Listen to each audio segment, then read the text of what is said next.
There's a moment when it becomes real.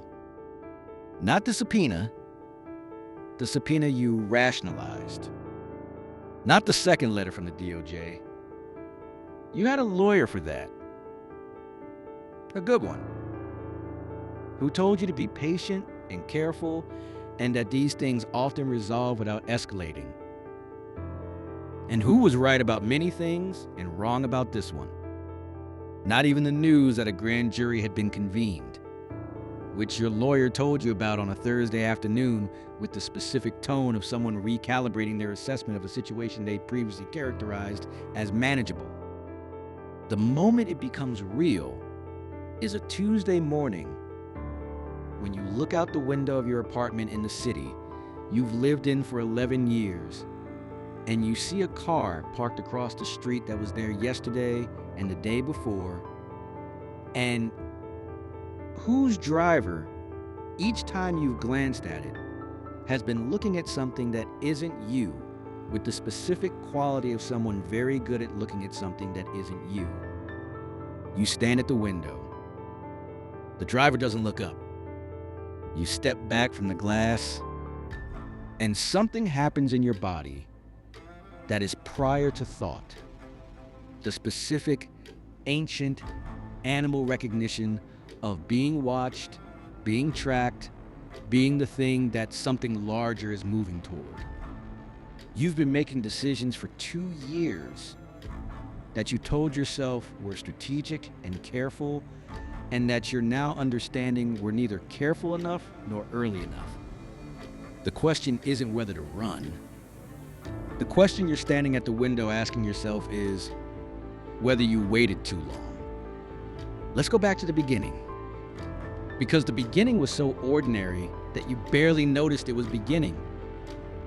3 years ago, you run a financial technology company. 12 employees, 7 years old, profitable in the modest and legitimate way of a business that built something useful and found customers for it. You process payments for a range of clients. Your compliance infrastructure is, this is the word you used at the time, the word your lawyers used, the word that is doing significant retrospective work in your mind now, adequate. Adequate?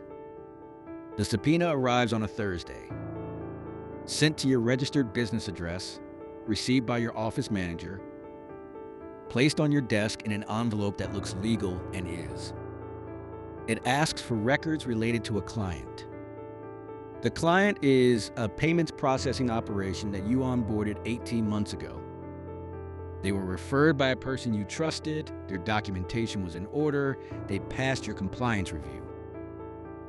What your compliance review hadn't caught, what it was, in retrospect, inadequately designed to catch, was that the payments they were processing were connected to a network that the DOJ had been investigating for 2 years. You didn't know. This is the most important fact about your situation, and also, you'll learn among the least important facts about how the situation unfolds. What you knew, what you intended, what you understood, these things matter enormously in the moral accounting of what happened. They matter significantly less than you'd hope in the institutional accounting. The subpoena asks for records. You call a lawyer, the lawyer reviews the subpoena and tells you to gather the records and comply. You gather the records, you comply. You believe this resolves the matter. It doesn't. The records you provide open questions rather than closing them. The DOJ is not interested in your client's records specifically. They're interested in the pattern of transactions, in the decisions that onboarded the client, in the communications around those decisions, in who knew what and when, and what was done with what was known. A second subpoena arrives 4 months later. This one is broader, more personal. Your communications, your decision records, the internal compliance reviews. You call the lawyer again. The lawyer's tone is different this time. Less reassuring, more careful. The specific register of someone who has seen enough of these situations to know when adequate is starting to look like something else. How thorough was your compliance process? Now she asks. You describe it. A silence. We need to talk, she says. Her name is Ellen Park. She's 52, white-collar criminal defense. The kind of attorney whose office is calibrated to communicate competence and discretion simultaneously.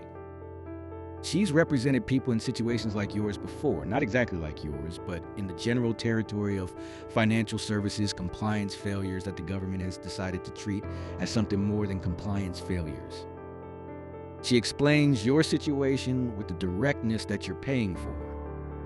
The DOJ's investigation is about the client. The client was processing payments for an operation connected to sanctioned entities. The connection wasn't direct, 2 layers removed, but close enough that the government's theory is that adequate compliance would have caught it. That not catching it was either negligence at the level of willful blindness or something worse. Willful blindness is a legal standard. It means you arranged your systems and your knowledge to avoid knowing what adequate systems and adequate attention would have revealed. It's not the same as knowing. It's treated by courts as close enough. Did you know what they were doing? Ellen asks. No, you say. She looks at you. Did you ask questions that, if answered honestly, would have told you? You think about this. I asked the standard questions, you say. And the answers? Bet. We're fine. Good. Were they true? This is the question you've been not asking yourself for 4 months. I don't know, you say. Ellen nods. This is not the answer she hoped for. It's the honest answer, and she's experienced enough to prefer it. She tells you what comes next. The grand jury. The possibility of charges. The decision you'll eventually face about cooperation. She uses the word cooperation the way lawyers use it, as a technical term for a specific legal arrangement. And you hear it as something much larger and more personal than a technical term. What does cooperation look like? You ask. She tells you. You spend 3 weeks thinking about what she told you. There are people in the network the government is investigating who are significantly more culpable than you. This is not self-serving rationalization. It's true, documented in what you've been able to piece together about the investigation. The client you onboarded, the people above the client, the network that the client's payments were actually serving. These people knew exactly what they were doing.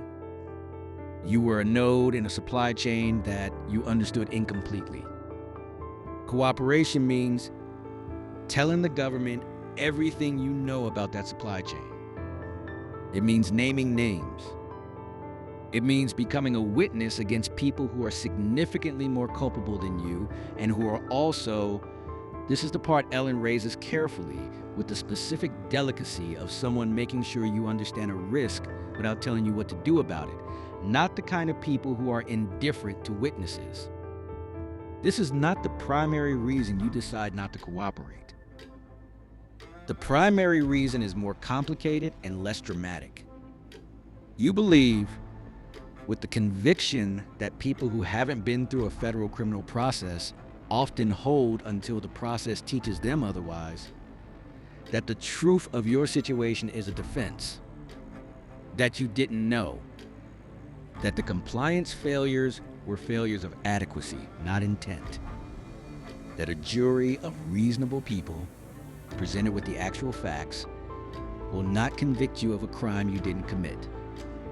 Ellen tells you this is a reasonable position. She also tells you what federal criminal trials actually look like, the conviction rates, the resources differential between a U.S. attorney's office with unlimited investigative capacity and a defendant with a finite budget. The way that adequate but not excellent compliance decisions look to a jury.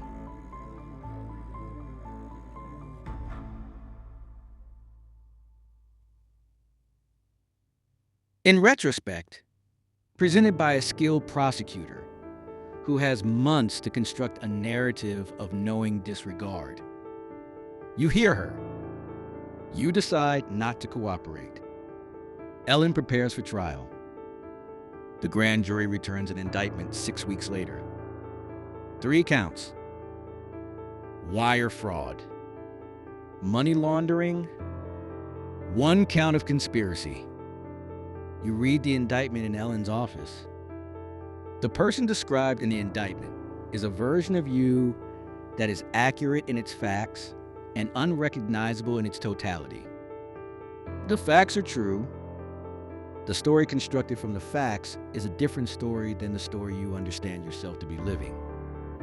This is the moment you begin to understand what you're actually facing. 8 months?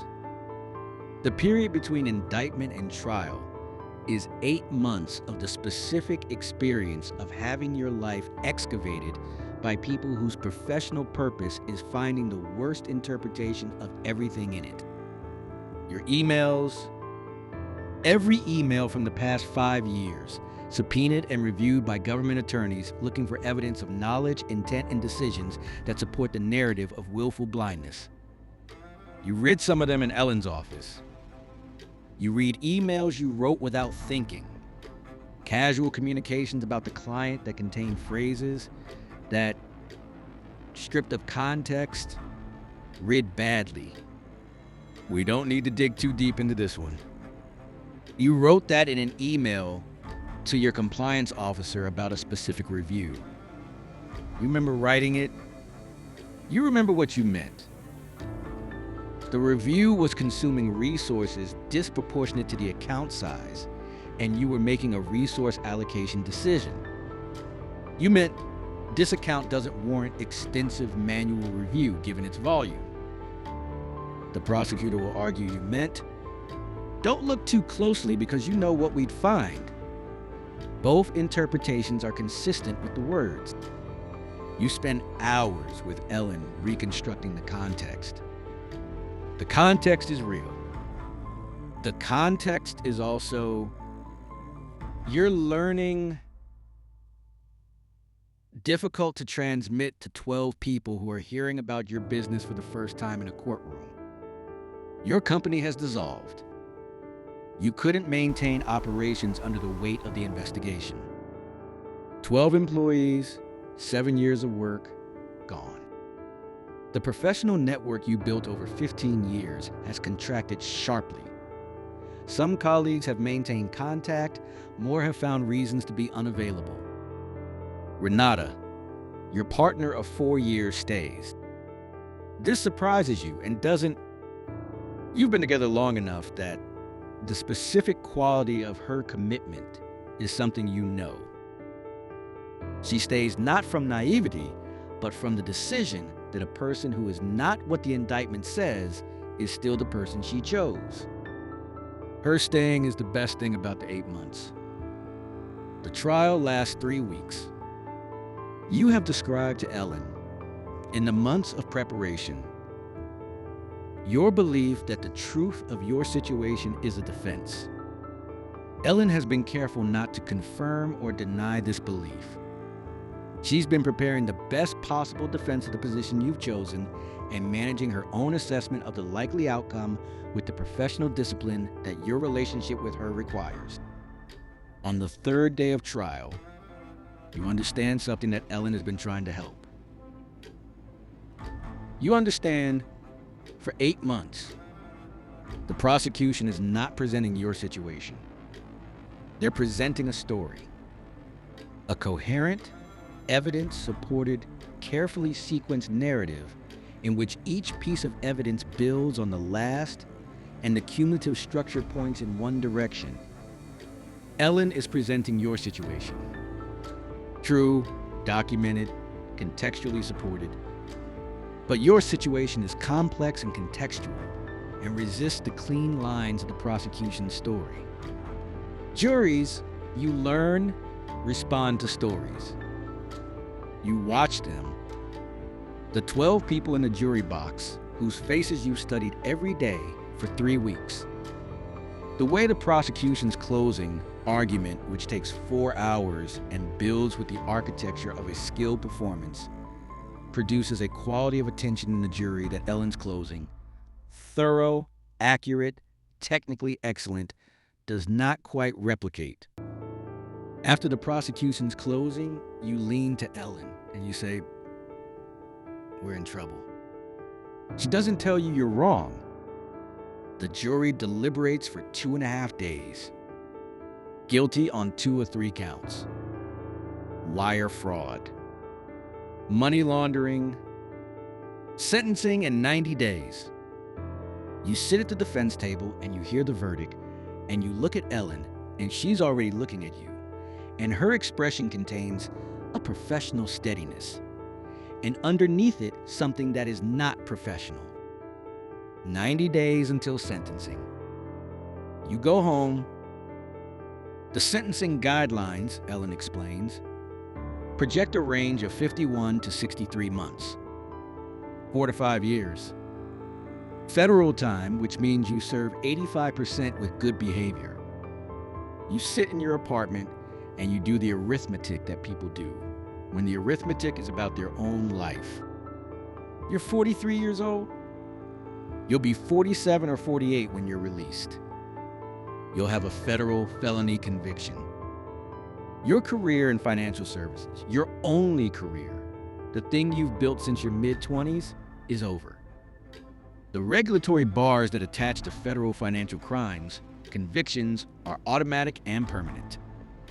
You'll be 47 or 48 with no career and a federal record and the specific reputation of someone who made the news for exactly the wrong reasons. Ellen files the appeals. She believes in 2 of the grounds. Not confidently. Federal appeals are difficult, the standard is high, the timeline is long. But genuinely, the trial wasn't perfect. There are arguments. The appeals will take years. In the meantime, you're awaiting sentencing. In the meantime, the car is still sometimes parked across the street. In the meantime, you started reading things you wouldn't have read a year ago about people who've been in situations like yours, about the options they chose, about where those options led. Renata knows what you're reading. She doesn't say anything for 2 weeks. Then she says, "Whatever you decide, tell me. Don't decide and then tell me. Tell me while you're deciding." You look at her. "I don't want to put you in a position you already have," she says. Not unkindly. "So let me be in it with you." You tell her what you're thinking. You have a passport. You have savings that exist in a form that the government hasn't fully mapped. Not because you did anything criminal with them, because 2 years ago, when the investigation began, you consulted quietly with a financial advisor who understood the landscape and moved assets in ways that were legal and defensible, and that created some separation between your exposed accounts and your protected ones. You have contacts, not a network designed for this. You're not a person who planned to flee federal prosecution. But over 15 years of international business, you've built relationships in places outside the United States, some of which are places with complicated extradition relationships with the US government. You have 53 days until sentencing. The decision takes 11 of them. It's not a dramatic decision. It's made in pieces. and small recognitions that accumulate into a direction you've already been moving without fully admitting it. It's made in a conversation with Ellen in which she tells you the appeals are viable but slow and the outcome is uncertain. It's made in a night when Renata and you talk for 6 hours about what the next 5 years look like in the different scenarios. It's made in a moment when you look at the car across the street and understand that the surveillance is continuous and that the window you might have is not widening. You don't tell Ellen. You can't. What you're planning is a crime, and Ellen cannot know about a crime you're planning without it becoming her problem too.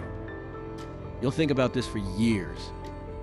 The decision to leave Ellen without a client and with a set of circumstances she'll have to manage without explanation. You write her a letter, sealed, left with Renata to deliver at the appropriate moment. The letter thanks her. It says you know what you're doing is wrong in multiple senses of the word. It says you're sorry for the professional position it puts her in. You sell nothing. Nothing that would register as liquidation. You take what you can access without triggering reports. Renata comes with you. This is the decision that weighs on you most. Not your decision. Hers. She makes it with the full understanding of what she's choosing. She's not naive about the legal exposure of accompanying a fugitive, not naive about what her life looks like after. She makes it as an adult who has assessed the options and chosen the one that keeps her with you. You let her. You will examine that decision for the rest of your life. You go to Europe first. Not to stay. You're not naive enough to believe that European allies with strong extradition relationships with the United States are a safe destination.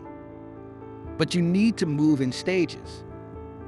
The first stage is getting out of the country before the sentencing date triggers the activation of your conditions that would restrict travel. You have a window. You use it. The flight is the most ordinary and the most extraordinary experience of your life simultaneously. You're sitting in a commercial aircraft, eating mediocre food and reading a magazine, and you are a federal convict who has just abandoned an appeal and crossed into a situation that adds obstruction and flight to your existing counts. And you look like a person on an ordinary flight to Europe. You're terrified. You're also, underneath the terror, something you don't expect. Calm. Not at peace. Not justified. Just calm. The specific quality of a person who has made a decision they can't unmake and have stopped spending energy on whether to make it. You spend 3 weeks in Europe, moving, not staying anywhere more than 4 or 5 days. Renata manages her fear better than you expected and worse than she shows you. You have one significant argument in a hotel room in Lisbon about a decision you made without consulting her, and it's the realest conversation you've had in months because it's about what you're actually doing and not about the constructed normalcy you've both been maintaining. Then you move to the second country. The country you end up in is not a place you've been before. It has no extradition treaty with the United States. It has a functional financial system and a rule of law that is real, if imperfect, and a community of expatriates that is larger than you'd have guessed, and that you approach with the caution of someone who understands that communities of expatriates in countries with no extradition treaties are communities of people who are there for reasons, and that not all of those reasons are like yours, and that trust is not something to extend quickly.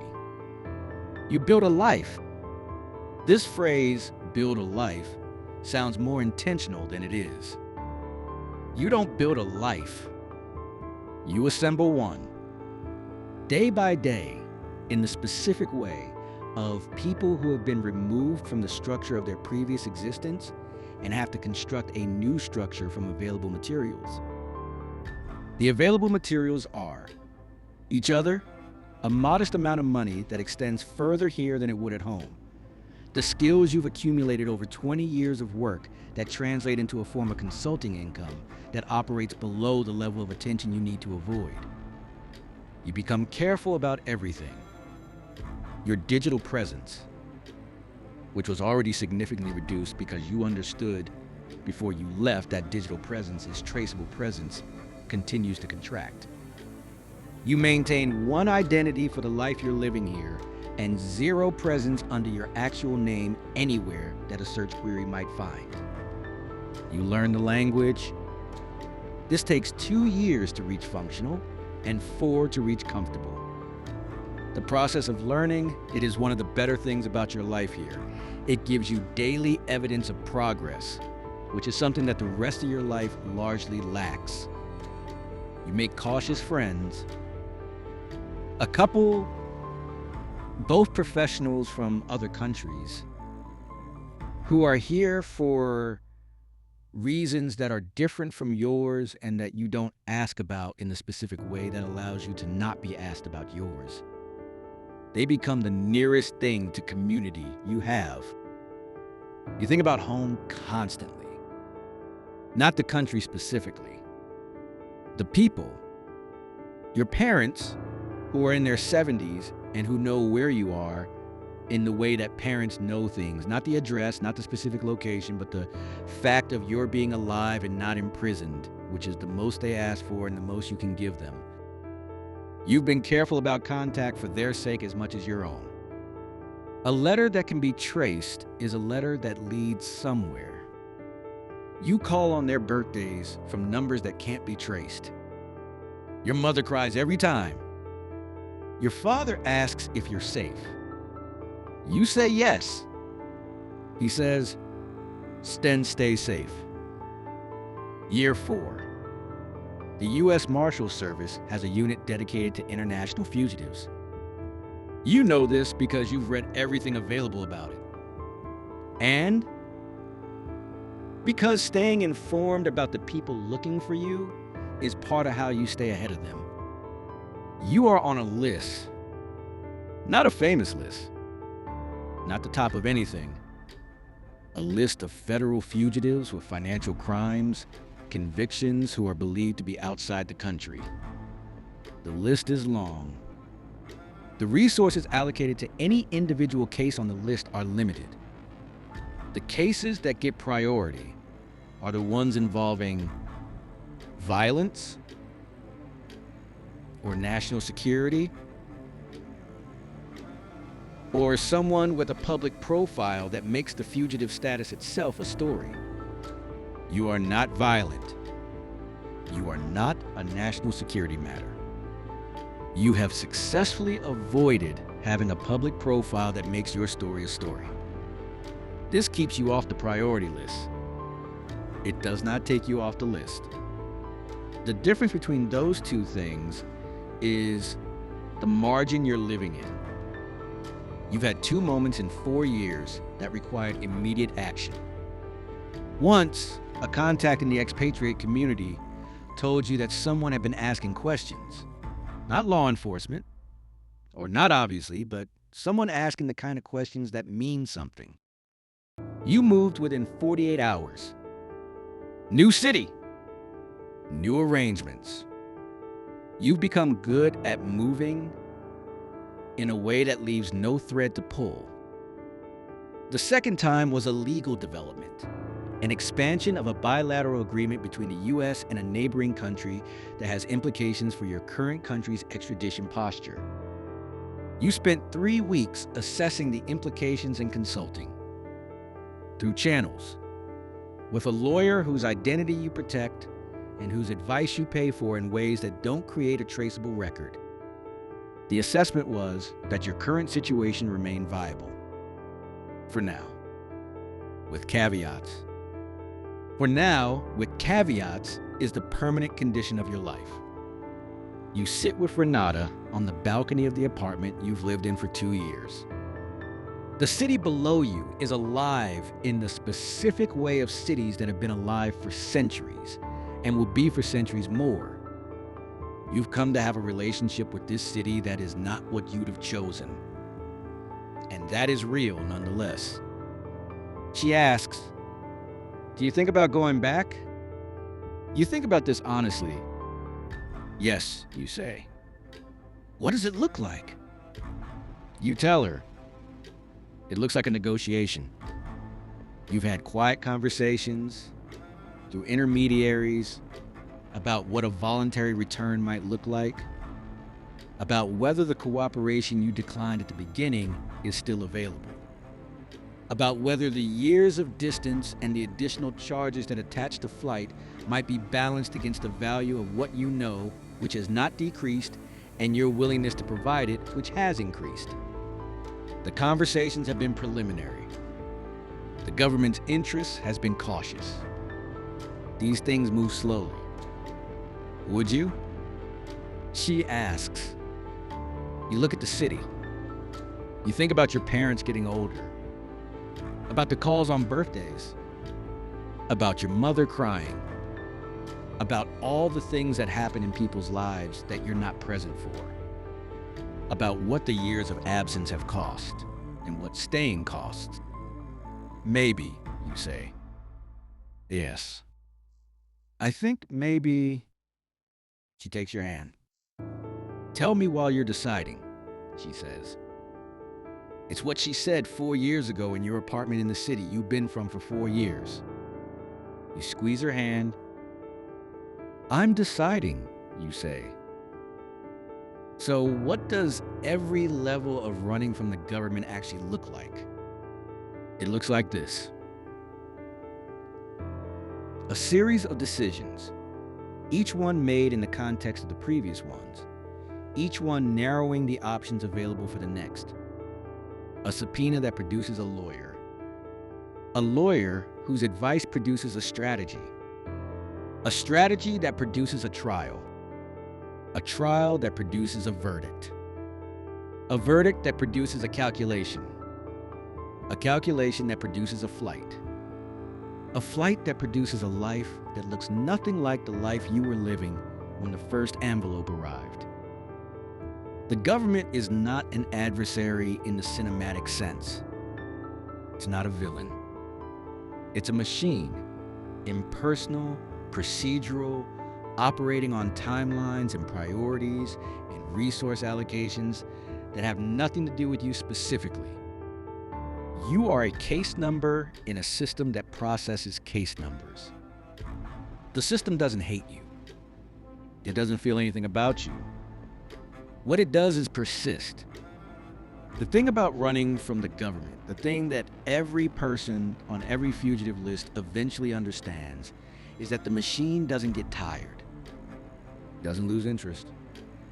It doesn't have a bad week and close your file. It processes slowly, imperfectly, with competing priorities and limited resources and all the inefficiencies of a large institution, but persistently. The margin you're living in is real. It has sustained you for 4 years. It is also not permanent.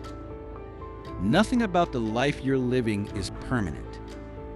The most honest thing you can say about running from the government, about every level of it, from the first subpoena you rationalized to the balcony in a city you chose because it had no extradition treaty, is this. You bought time. What you do with the time is the question. The question is still open. You're still deciding. At which level would you have made a different choice, or is the honest answer that each choice felt in the moment of making it like the only reasonable thing to do?